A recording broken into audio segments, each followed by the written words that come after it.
Chain attacks are one way of targeting several enemies with a single attack. There are two types of chain attacks, melee and ranged. We'll look at each in turn, starting with a melee chain attack. The Kerr would like to play an ability card with this chain attack.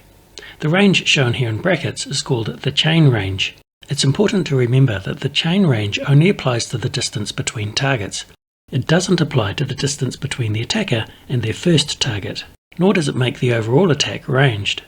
In this case, the Kerr is wielding a melee weapon, so this will be a melee chain attack. As with all melee attacks, he must be adjacent to the first target, so he can't perform the chain attack at all from his current position.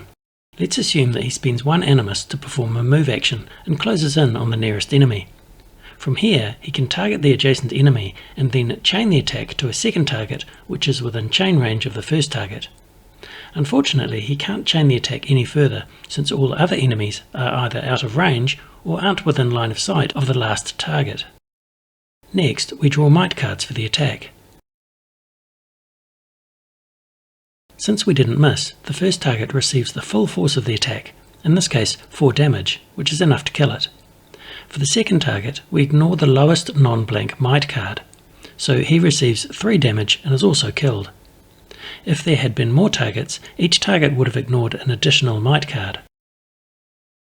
And finally, since this was a melee chain attack, we place the Kerr in any one of these empty hexes, adjacent to the final target.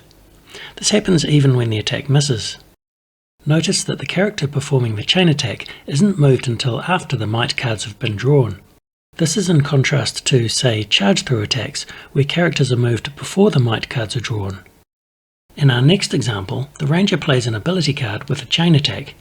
The wording is similar to the previous example, but because she's wielding a ranged weapon, her short bow, this will be a ranged chain attack. Her short bow has a range of 4, so her first target could be either one of these two enemies. But the enemy on the left is not an ideal target, because the chain would end there.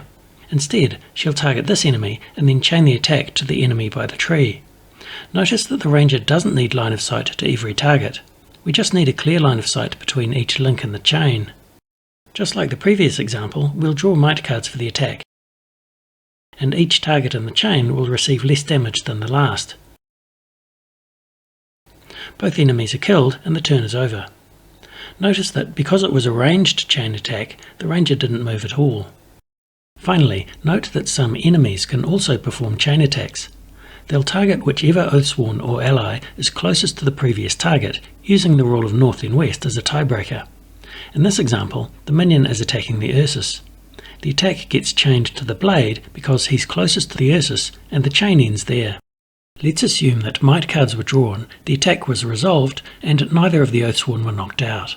Because this was a melee chain attack, the minion is moved to the end of the chain and turned to face their last target. There are several empty hexes adjacent to the blade, so we'll use the rule of north and west to choose between them. You'll find more chain attack examples on page 29 of the Encounter rulebook.